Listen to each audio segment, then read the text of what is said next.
Hello students and welcome to this new lecture where we will study the ending part of chapter number 9 forest and wildlife resources. भाई last time हमने सारे projects के बारे में बात की थी। ऊपर से हम टेक्स्ट बुक को एक बार देख लेते हैं। Forest and wild life resources, यहाँ पे हमने क्लासिफिकेशन ऑफ फॉरेस्ट के बारे में बात की थी, जो एडमिनिस्ट्रेशन, ओनरशिप और मैनेजमेंट ये में क्लासिफाई होते हैं। डिफॉरेस्टेशन के बारे में बात की थी, उसकी इम्पैक्ट क्या पड़ती है उसके बारे में बात की थी, और फॉरेस्ट कंजर्व कैसे करना है उसके बारे में भी बात की थी। फिर हम वाइल्ड लाइफ डाइवर्सिटी पे आए थे, और वाइल्ड लाइफ डाइवर्सिटी में कौन से एक्सटिंक्ट होने वाले हैं वो वाइल्ड लाइफ हमने देखे। Reasons for destruction of wild life देखा, क्यों कौन से रीजंस हैं जिसकी वजह से वाइल्ड लाइफ एक्सटिंक्ट होता जा रहा है। कुछ चीजें रेड पांडा के बारे में सीखी, वाइल्ड लाइफ को कैसे प्रिजर्व करना है उसके पॉइंट्स देखे हमने। गंगा रिवर डॉल्फिन के बारे में बात की थी, और अलग अलग प्रोजेक्ट्स के बारे में, जैसे कि टाइगर प्रोजेक्ट्स, लेपर्ड है, एलिफेंट, राइनो, इसके बारे में हमने बात की थी। राइनो प्रोजेक्ट के बारे में, क्रोकोडाइल प्रोजेक्ट के बारे में बात की, वल्चर और स्नो लेपर्ड प्रोजेक्ट के हमने बारे में बात की थी। तो भाई आज ये चैप्टर ओवर करते हैं। लास्ट हमारा एक टॉपिक बाकी रह गया था, sanctuaries and national parks and bio reserve. तो इसके बारे में बात करते हैं। सबसे इंपॉर्टेंट क्या है? सबसे इंपॉर्टेंट ये है जानना कि सेंचुरी, नेशनल पार्क और बायो रिजर्व, ये तीनों के बीच में डिफरेंस क्या है। ठीक है, तो एक वन बाय वन हम जो पढ़ते जाएंगे तो मैं आपको बताता जाऊंगा कि डिफरेंस क्या है। Sanctuaries, national parks, and bioreserve are established for the protection of wildlife. All these three words sound like synonyms, but there is some difference. है ना, ये सब एक जैसा ही लग रहा है। ये आप जब आवाज सुन रहे हैं सेंचुरी, नेशनल पार्क और बायोरिजर्व, तो हमारी समझ में एक ही चीज आ रही है कि भाई होगा, चलो ठीक है, प्रोटेक्शन के लिए वाइल्ड लाइफ के। देखते हैं। First one, sanctuary. Human activities are permitted within certain limit. तो ये पॉइंट क्या लिखा है बेटा? ह्यूमन एक्टिविटीज मतलब इंसान यहाँ पे परमिटेड है। यहाँ पे ह्यूमन एक्टिविटीज परमिटेड है सेंचुरी के अंदर, लेकिन विद इन सर्टन लिमिट। तो लिमिट में करना है, ठीक है। खुलेआम आप वहां रह नहीं सकते, और ये सारी चीजें थोड़ी लिमिटेशंस के साथ हो सकती है सेंचुरी के अंदर। इसके सामने हम जब नेशनल पार्क की बात करते हैं तो यहाँ पे compare to the sanctuary this is more protected zone. तो नेशनल पार्क ज्यादा ही प्रोटेक्टेड जोन होता है, वहां पे ह्यूमन एक्टिविटीज नहीं हो सकती है। बायो रिजर्व जोन एकदम कंप्लीटली अलग है बेटा। बायो रिजर्व एक ऐसी चीज है जहाँ पे हमारा हेरिटेज है, हमारा कल्चरल डाइवर्सिटी है, अलग अलग चीजें जो हमारे यहाँ पे ही पाई जाती है उसको बचाने के लिए बायो रिजर्व बनाया जाता है। यहाँ भी ह्यूमन मूवमेंट्स बिल्कुल भी पॉसिबल नहीं है। तो सेंचुरी में फर्स्ट पॉइंट में देखा तो सेंचुरी में ह्यूमन एक्टिविटीज परमिटेड है, नेशनल पार्क्स में परमिटेड नहीं है, बायो रिजर्व में भी परमिटेड नहीं है। Domesticated animals can be allowed to graze after due permission from the authorities. तो सेंचुरी के अंदर डोमेस्टिक एनिमल्स जो होते हैं, जो जैसे गाय, भैंस, बकरी, भेड़, जो भी है, तो ये सब चीजें वहां पे ग्रेज कर सकती है। ठीक है, ग्रेज करना मतलब वहां पे चारा चर सकती है, घास खा सकती है, परमिशन लेने के बाद। अगर परमिशन नहीं मिलती है तो नहीं कर सकते, लेकिन परमिशन लेनी पड़ती है। यही सेम चीज जब हम नेशनल पार्क में देखते हैं तो there is a complete ban on animal grazing. तो एनिमल ग्रेजिंग पे कंप्लीटली बैन है इस पे, ठीक है। और बायो रिजर्व में तो कुछ है ही नहीं। बायो रिजर्व में तो पूरा एक्सटर्नल ह्यूमन मूवमेंट्स ही बंद है, तो कोई ग्रेजिंग वेजिंग होता नहीं है। चलिए सेंचुरी का थर्ड पॉइंट देखते हैं। Wild life sanctuary is establish for the protection of some species. The sanctuary में be establish by the government after certain process. तो ये जो वाइल्ड लाइफ सेंचुरियां होती है वो कोई कोई स्पीसीज को बचाने के लिए लगाई जाती है या बनाई जाती है। ये सेंचुरीज जो है वो बनाई जाती है by the government after certain process. अब हम नेशनल पार्क की बात करते हैं। तो national park it is establish to the coordination of state and central government. तो वहां पे हमको खाली गवर्नमेंट दिया हुआ था, यहाँ पे हमको स्टेट एंड सेंट्रल गवर्नमेंट के कोऑर्डिनेशन से नेशनल पार्क बन जाता है, ये हमको बताया गया है। दूसरी बात कि यहाँ पे it is not centred around one species as it is in a sanctuary. तो सेंचुरी में कोई एक स्पीसीज को बचाने के लिए सेंचुरी बनाई जाती है, ऐसा नेशनल पार्क में नहीं होता है। नेशनल पार्क में वो पूरा एरिया वो वहां पे बचाया जाता है, या पूरे जो वाइल्ड लाइफ है नेशनल पार्क के अंदर जो एक्सटिंक्ट होने वाली होती है वो यहाँ पे बताई जाती है। More than one ecosystem included here. Ecosystem का मतलब क्या होता है बेटा? इकोसिस्टम का मतलब होता है कि बहुत सारे एरियाज, जैसे खाली पहाड़ नेशनल पार्क में नहीं आते हैं, या खाली झरने नेशनल पार्क में नहीं आते, ऐसा नहीं होता है। नेशनल पार्क के अंदर पहाड़ भी हो सकते हैं, रेगिस्तान भी हो सकता है, या फिर झरने भी हो सकते हैं, रिवर्स भी हो सकती है। तो उसके अंदर बहुत सारी चीजें हमको देखने को मिलती है, पहाड़ हो, झरने हो, रिवर्स हो, लेक्स हो, तो ये सारी चीजें नेशनल पार्क में हमको देखने को मिलती है। अच्छा, अब हमको एग्जांपल्स दिए हैं, Periyar, Chandraprabha, Eturnagaram etcetera are famous sanctuaries. तो भाई मैप के अंदर एक एक करके देख लेते हैं, अगर नहीं है तो ठीक है। पेरियार है, यस देखो यहाँ पे है पेरियार, केरला के अंदर है ना, पेरियार सेंचुरी। नेक्स्ट चंद्रप्रभा, चंद्रप्रभा यहाँ पे है बेटा, देखो उत्तर प्रदेश के पास हमको दिख रहा है चंद्रप्रभा, ठीक है। और इतुर्णागरम, इतुर्णागरम ये है तेलंगाना में, यहाँ पे आपको दिख रहा है इतुर्णागरम, ठीक है। तो ये हो गए हमारे सेंचुरीज, और सेंचुरीज के पॉइंट्स भी हो गए। चलिए नेशनल पार्क पे बढ़ते हैं। नेशनल पार्क का हमने पॉइंट्स तो बहुत कई देख ही चुके हैं कि भाई ये प्रोटेक्टेड जोन है, इसके अंदर एक से ज्यादा इकोसिस्टम है, इस पे कंप्लीटली बैन है एनिमल ग्रेजिंग पे। यहाँ पे ऐसा नहीं है कि भाई एक ही स्पीसीज बचाई जाती है, जो भी अंदर रहता है सब बचाया जाता है नेशनल पार्क के अंदर। स्टेट और सेंट्रल गवर्नमेंट के कोऑर्डिनेशन से ये बनता है। और एग्जांपल्स देख लीजिए, काजीरंगा, कॉर्बेट, वेलावदार, मरीन, गिर, दच्चीगाम आर इंपॉर्टेंट नेशनल पार्क। तो वन बाय वन हम देखते हैं बेटा। ये मैप प्लॉटिंग जो है वो आपको करना पड़ेगा, याद रखना पड़ेगा, क्योंकि मैप में ये अक्सर पूछा जाता है। सेंचुरी, नेशनल पार्क और बायो रिजर्व जो है वो अक्सर पूछे जाते हैं, ठीक है। बायो रिजर्व तो ठीक है नहीं पूछे जाते हैं, न खाली नाम पूछे जाते हैं, लेकिन ये सेंचुरी और नेशनल पार्क मैप के अंदर प्लॉटिंग करने के लिए पूछे जाते हैं, तो ये हमको ज्यादा जरूरी है सीखने। भाई काजीरंगा हमको यहाँ पे दिख रहा है, आसाम की बॉर्डर पे, यहाँ पे काजीरंगा दिख रहा है यहाँ पे। फिर कॉर्बेट, कॉर्बेट है यहाँ पे देखिए बेटा उत्तराखंड में, कॉर्बेट नेशनल पार्क आपको दिख रहा है यहाँ पे नेपाल के बाजू में। वेलावदार, वेलावदार गुजरात में है, यहाँ पे देखिए राजकोट साइड है वेलावदार, आपको दिख रहा होगा। फिर marine national park, marine national park शायद नहीं होगा मैप के अंदर,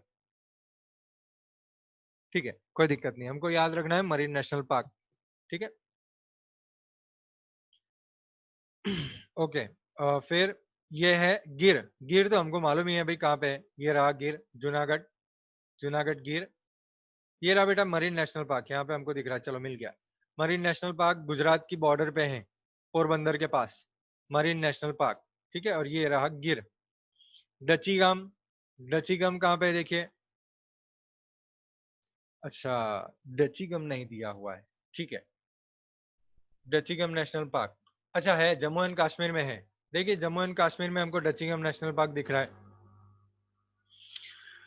दिया हुआ है। चलिए ये सारे नेशनल पार्क हमने मैप के प्लॉटिंग में देख लिए बेटा, एक बार फिर से याद रखिएगा। Bio reserve zone, bio reserve zone के बारे में हम बात कर रहे हैं भाई। ये it is formed according to international norms, international norms मतलब पूरे वर्ल्ड के अंदर बायो रिजर्व जोन जो होता है उसके एक ही रूल्स होते हैं, तो ऐसे ही हमको फॉर्म करना पड़ता है बायो रिजर्व जोन। क्यों करना पड़ता है? The purpose is to protect the physical and cultural diversity of any region. तो इसका पर्पस क्या है बेटा बायो रिजर्व का? इसका पर्पस ये है कि हम वहाँ का फिजिकल डाइवर्सिटी, मतलब एक दुनिया में सबसे अलग है ये, ठीक है, उसका फिजिकल डाइवर्सिटी बोलते हैं उसको। और कल्चरल डाइवर्सिटी, कल्चरल डाइवर्सिटी में बेटा वर्ल्ड के अंदर ऐसे अभी भी ऐसी जगहें हैं जहाँ पे नेटिव अफ्रीकन लोग रहते थे, तो बहुत पुराने, बहुत सबसे पहले जो अफ्रीका के लोग यहाँ पे बने थे, है ना, बंदरों से बने थे जो अफ्रीका के लोग, वो अभी भी कबीलों में अफ्रीका के अंदर रहते हैं। तो ये एरियाज हो जाते हैं कल्चरल डाइवर्सिटी वाले एरिया, तो इसको मेंटेन करना बहुत ही जरूरी है। और उनकी लाइफस्टाइल बिल्कुल भी छेड़छाड़ करनी नहीं है, ठीक है, उनको प्रोटेक्ट करके रखना है, वो जैसे रह रहे हैं वैसे ही रहें। तो हमको वहां से हमको कल्चर जानने को मिलता है, हमारा कल्चर क्या है। हमारे जो इंडिया है, हमारा जो गुजरात है, गुजरात में रन ऑफ कच्छ जो है वो बायो रिजर्व जोन डिक्लेयर हो गया था, ठीक है। रन ऑफ कच्छ में कुछ नहीं है, वहां पे समुद्री जो नमक होता है वो ऑटोमेटिक बनता है। तो ये रन ऑफ कच्छ एक अलग ही चीज है पूरे वर्ल्ड के अंदर, जहाँ पे समुद्री जो नमक होता है वो ऑटोमेटिक ही बनता है जमीन में से। तो ये प्रोटेक्ट करना बहुत ही जरूरी है। इसीलिए इसको बायो रिजर्व जोन डिक्लेयर किया गया था। अच्छा, besides the vegetation, insects and land of that area, the lifestyle of the people living there is also protected। तो यही मैंने बात की, पूरा अफ्रीका की बात की जब बोला मैंने, तो यही बात की कि लाइफस्टाइल ऑफ द पीपल जो वहां पे रहते हैं उसको प्रोटेक्ट करने के लिए वो जोन पूरा बायो रिजर्व जोन हो जाता है। ओके, मैं आपको एग्जांपल भी देता हूँ बेटा। रारामुरी लोग होते हैं अफ्रीका के अंदर। रारामुरी लोग हैं ना, वो अपने हम बोल सकते हैं कि अपनी दौड़ने की स्पीड के लिए बहुत ही फेमस होते हैं। वो इतना 160 किलोमीटर वो 2 या 3 घंटे में ट्रैवल कर जाते हैं, दौड़ जाते 160 किलोमीटर। भाई हमको तो दिनों लग जाएंगे इतना दौड़ने में, तो 160 किलोमीटर वो 2 या 3 घंटे में दौड़ सकते हैं। तो इतना फास्ट दौड़ने के लिए भाई रारामुरी लोग बहुत ही नेटिव अफ्रीकन लोग हैं। अफ्रीका में पहले आए हुए लोगों में से एक है रारामुरी लोग। रारामुरी लोग को प्रोटेक्ट करने के लिए वो पूरा जोन जहां पे वो रहते हैं वो बायो रिजर्व जोन डिक्लेयर किया गया था। तो खाली वेजिटेशन इंसेक्ट्स के प्रोटेक्शन के लिए नहीं, लेकिन लाइफस्टाइल ऑफ द पीपल को प्रोटेक्ट करने के लिए भी ये बायो रिजर्व जोन बनाए जाते हैं। Special arrangements are created for research and training about bio reserve. तो बायो रिजर्व के स्पेशल अरेंजमेंट्स के लिए और ऐसे बनाए जाते हैं, रिसर्च और ट्रेनिंग किया जाता है बेटा बायो रिजर्व को प्रोटेक्ट करने के लिए। वहाँ कैसे रखना है, कैसे रहना है, वो सब चीजें रिसर्च और ट्रेनिंग की जाती है वहां पे। In such proclaimed area all external human movements are totally restricted. तो कोई बाहर की ह्यूमन मूवमेंट्स अंदर नहीं होनी चाहिए, वो बिल्कुल ही एरिया अलग थलग ही पड़ जाता है दुनिया से। The average area of such zone is larger than 5000 square kilometre. तो इस भाई एवरेज आपको याद रखना है, 5000 स्क्वायर किलोमीटर, 5000 वर्ग किलोमीटर से बड़ा होता है बायो रिजर्व जोन। अच्छा, इंडिया की हम बात करते हैं तो Nilgiri, gulf of Mannar, great Nicobar, Sundarban, Pachmarhi, ये सारे बायो रिजर्व डिक्लेयर किए गए हैं। ठीक है बेटा। नीलगिरी स्पेशली मैं बोल सकता हूँ कि भाई नीलगिरी जो है वो नीलगिरी के झाड़ों की वजह से बायो रिजर्व जोन में डिक्लेयर किया गया, क्योंकि वहां पे ही नीलगिरी के झाड़ उगते हैं, कहीं और मिलते नहीं है। गल्फ ऑफ मन्नार जो है उसकी खूबसूरती के लिए बायो रिजर्व जोन डिक्लेयर किया गया, क्योंकि बाहर की एक्सटर्नल मूवमेंट्स बंद कर दी गई, क्योंकि बहुत ही खूबसूरत जगह है वो। ग्रेट निकोबार जो आइलैंड्स हैं वहां पे आप, आइलैंड तो है ही, उसके ऊपर आपको पर्वत भी दिखेंगे, तो आइलैंड में भी पर्वत होना एक अलग ही बात है, तो इसीलिए प्रोटेक्ट किया गया। सुंदरबन में चंदन के ट्रीज बहुत सारे हैं, इसीलिए बायो रिजर्व जोन में डिक्लेयर किया गया। और सुंदरबन में टाइगर्स भी है, तो इसीलिए वो बायो रिजर्व जोन डिक्लेयर किया गया, क्योंकि टाइगर्स को भी प्रोटेक्ट करना था। पंचमढ़ी में बहुत बड़े बड़े वाटरफॉल्स हैं, तो इसीलिए उसको बायो रिजर्व जोन डिक्लेयर किया, क्योंकि हम क्या करें, हम अगर बायो रिजर्व जोन डिक्लेयर नहीं होगा तो टूरिस्ट प्लेस बन जाएगा, और टूरिस्ट प्लेस में सब गंदा हो जाएगा, तो इसीलिए बायो रिजर्व जोन डिक्लेयर कर दिया गया। रन ऑफ कच्छ की हमने बात की, 2008 में वो बायो रिजर्व जोन डिक्लेयर किया गया था। ओके बेटा, ये थोड़े आंकड़े हैं हमारे पास, वो एक बार देख लीजिए। इंडिया के अंदर 18 बायो प्रोटेक्शन जोन है, बायो रिजर्व जोन है, 103 नेशनल पार्क्स हैं, और 531 सेंचुरीज है, 531, 103 एंड 18। गुजरात के अंदर एक बायो प्रोटेक्शन जोन है जो है run of Kutch, national park है 4, सेंचुरी है 23। तो यहाँ पे हमको बहुत सारी सेंचुरीज तो नहीं दिख रही है, लेकिन यहाँ पे हमको नेशनल पार्क दिख रहे हैं, गिर है, वेलावदार है ना, नल सरोवर है जो बर्ड सेंचुरी है, ये सब हमको गुजरात के अंदर देखने को मिलता है। अच्छा, development process is inevitable, but along with it, it is necessary that we keep in mind its ill effects on the entire life system while planning। इसका मतलब क्या हो गया बेटा कि डेवलपमेंट प्रोसेस तो हमको करना ही है, ठीक है, हम डेवलप तो होने ही वाले हैं, लेकिन उसके साथ साथ हमको ये भी याद रखना है कि एंटायर लाइफ सिस्टम, ये पूरे वर्ल्ड का जो जीव जंतु है, जो प्राणी है, उसके बारे में भी हमको याद रखना चाहिए। और हम ये डेवलपमेंट जो गलत कर रहा है, मतलब हम जो डेवलपमेंट कर रहे हैं उससे जो एनिमल्स के साथ गलत सलत हो रहा है, ये एनिमल्स मार दिए जाते हैं, तो ये हमको याद रखनी चाहिए कि बुरा इफेक्ट इससे पड़ने वाला होगा। Whenever one species is completely destroyed or is in danger, the result of the disturbances in the food chain are far reaching। तो जब एक स्पीसीज खत्म हो जाती है, कंप्लीटली डिस्ट्रॉय हो जाती है या डेंजर में आ जाती है, तो फूड चेन डिस्टर्ब हो जाता है। बेटा फूड चेन आपने पढ़ा भी होगा, साइंस में भी पढ़ा होगा, तो ये जो फूड चेन है वो डिस्टर्ब हो जाती है। Food chain, in food chain every insect has a specific role.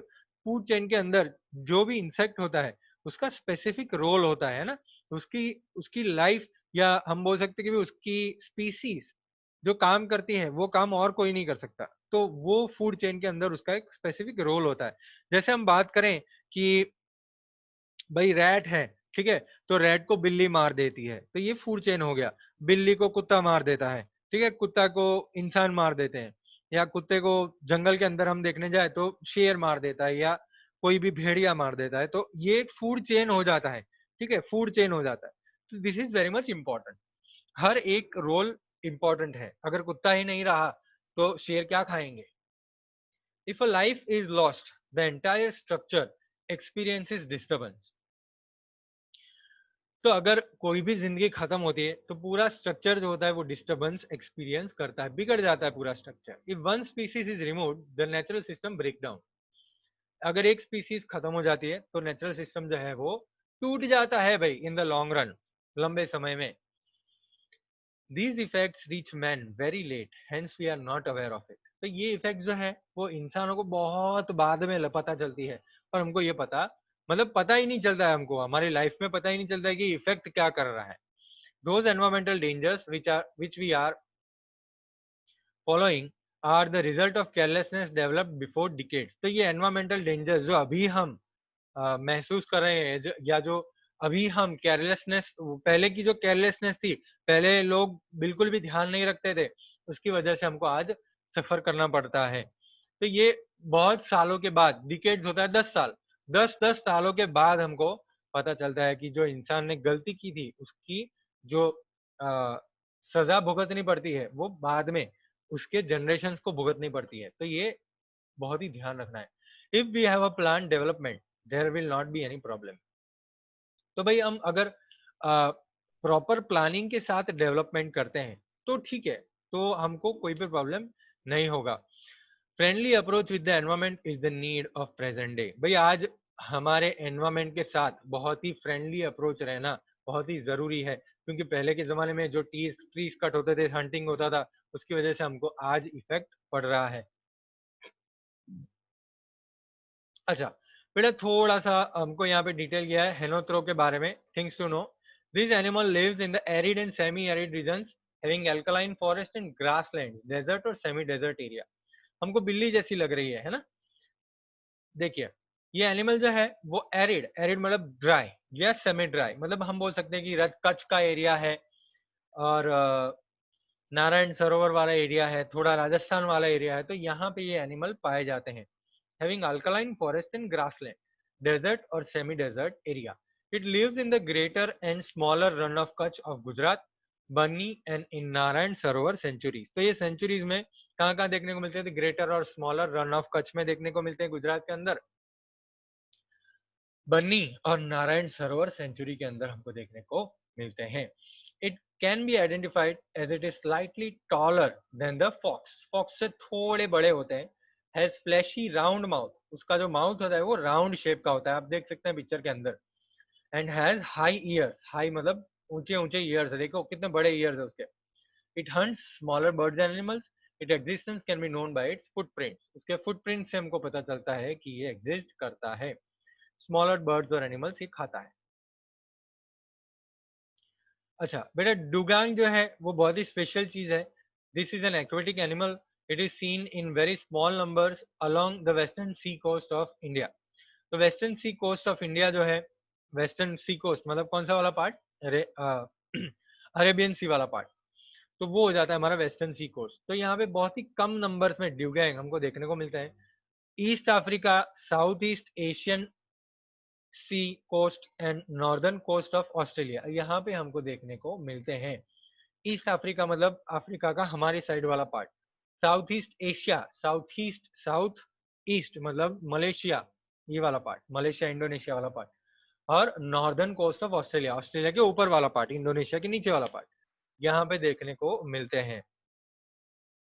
Sea grass and vegetation is it's main food. तो क्या खाते हैं वो? सी ग्रास, है ना, सी के अंदर जो ग्रास उगती है वो खाते हैं, और वेजिटेशन खाते हैं, कुछ हरा भरा चीजें। But occasionally it also it's aquatic animals, तो एक्वेटिक एनिमल्स भी कई कई बार वो खाते हैं occasionally. It is widely hunted for its meat and fat, इनको हंट किया जाता है क्योंकि उनमें से बहुत सारा मीट निकल रहा है, देखो कितने जाड़े पड़े हैं, और फैट निकलता है। Earlier this dugong was found frequently along Gujarat coast, बहुत पहले गुजरात कोस्ट, सौराष्ट्र कोस्ट पे देखने को मिलते हैं, लेकिन वो मिलते थे ड्यूगैंग, लेकिन अभी रेयरली हमको देखने को मिलते हैं, मतलब अभी देखने को ही नहीं मिलते, हम बोल सकते हैं गुजरात कोस्ट पे। चलिए बेटा, हाँ क्वेश्चन आंसर पे आते हैं हम। पहले तो एमसीक्यूज देख लेते हैं। Which wild life is extinct from Gujarat, भाई गुजरात में से क्या चला गया है? टाइगर, लेपर्ड, बेयर, गुड़खर, बताइए क्या आएगा आंसर? टाइगर ना, टाइगर कहाँ है गुजरात में? टाइगर है या लेपर्ड, बताइए। चलिए बोलो भाई। The right answer is tiger. ठीक है, टाइगर हमको देखने को नहीं मिलते हैं। Forests over which the local self government institutions have control, भाई लोकल सेल्फ गवर्नमेंट इंस्टीट्यूशन कौन से फॉरेस्ट कंट्रोल करते हैं? सेंचुरी फॉरेस्ट, जूम फॉरेस्ट, विलेज फॉरेस्ट? नहीं नहीं नहीं नहीं sir, collective forest, collective forest, community forest, वो लोकल सेल्फ गवर्नमेंट कंट्रोल करते हैं। Number 3, how many species of animals and birds are there in the world? तो बताइए भाई। 15 लाख, 15 लाख स्पीसीज एनिमल और बर्ड्स की हमको देखने को मिलते हैं। टेक्स्ट बुक में ही है सारे आंसर। छोटे मोटे क्वेश्चन आंसर्स की बात कर लेते हैं हम। चलिए, क्वेश्चन आंसर्स की बात करने से पहले बेटा मैं एक बार आपको ये जो पूरा चैप्टर है उसका एक बार ओवरव्यू दे देता हूँ। क्वेश्चन आंसर्स की बात हम बाद में करते हैं, पहले ओवरव्यू में आपको दे देता हूँ, क्योंकि ये शायद आप भूल चुके होंगे ये चैप्टर, बहुत टाइम हो गया, 2 4 5 दिन हो गए। तो forest and wild life resources में हमने क्लासिफिकेशन देखा, जिसमें टाइप्स ऑफ फॉरेस्ट था। टाइप्स ऑफ फॉरेस्ट में एडमिनिस्ट्रेशन के अकॉर्डिंग अगर हम बाइफरकेट करने जाते हैं तो वो जाता है रिजर्व्ड फॉरेस्ट, प्रोटेक्टेड फॉरेस्ट और अनक्लासिफाइड फॉरेस्ट। रिजर्व्ड फॉरेस्ट मतलब यहाँ पे गवर्नमेंट का डायरेक्ट कंट्रोल है और पूरा रेस्ट्रिक्शन है। प्रोटेक्टेड फॉरेस्ट मतलब यहाँ के फॉरेस्ट के जो लोकल एडमिनिस्ट्रेशन होते हैं वो सब संभालते हैं, परमिट है वुड कलेक्ट करने की और एनिमल्स ग्रेज करने की, और ट्रीज को हार्म नहीं करना है। अनक्लासिफाइड फॉरेस्ट मतलब ऐसे फॉरेस्ट जो क्लासिफाई नहीं हुए हैं, उसमें ट्री फेलिंग या एनिमल ग्रेजिंग पे कोई रेस्ट्रिक्शन ही नहीं है। फिर हमने देखा classification according to ownership, administration and management. तो इसमें सबसे पहले हमने देखा स्टेट फॉरेस्ट। स्टेट फॉरेस्ट में सेंट्रल और स्टेट गवर्नमेंट इनको कंट्रोल करती है। कम्युनल फॉरेस्ट जहाँ पे local self government institutions control करती है, जैसे ग्राम panchayat, municipality, corporation, district panchayat. Private forest मतलब लोग जो फॉरेस्ट को कंट्रोल करते हैं, वो ओडिशा, मेघालय, पंजाब, हिमाचल प्रदेश में ऐसे फॉरेस्ट देखने को मिलते हैं जो हेफाजत कंडीशन में। बेटा हेफाजत का मतलब क्या हो गया? एकदम बकवास कंडीशन, गंदी कंडीशन में। डिफॉरेस्टेशन का मतलब क्या हो गया? Means the destruction of forest. ये ग्लोबल प्रॉब्लम है, because of the progress of man ये डिफॉरेस्टेशन होता है। ट्रीज नेचुरली ग्रो होते हैं और हम लॉस करते हैं, ह्यूमन इंटरफेरेंस की वजह से डिफॉरेस्टेशन होता है।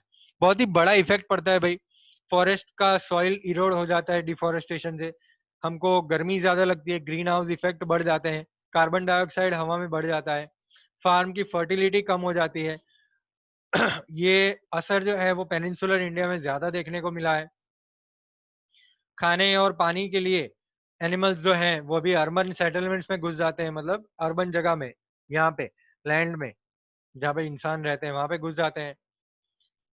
इसका सॉल्यूशन कैसे लाया जाए? तो भाई वुड का ऑप्शन फाइंड किया जाए, फिर इको टूरिज्म के नाम पे कोई भी फॉरेस्ट डैमेज ना किया जाए, रॉ मटेरियल जो भी इंडस्ट्रीज को मिलता है वो इंडस्ट्रीज को बोलना चाहिए कि आप अफॉरेस्टेशन करो, आप और नए झाड़ उगाओ।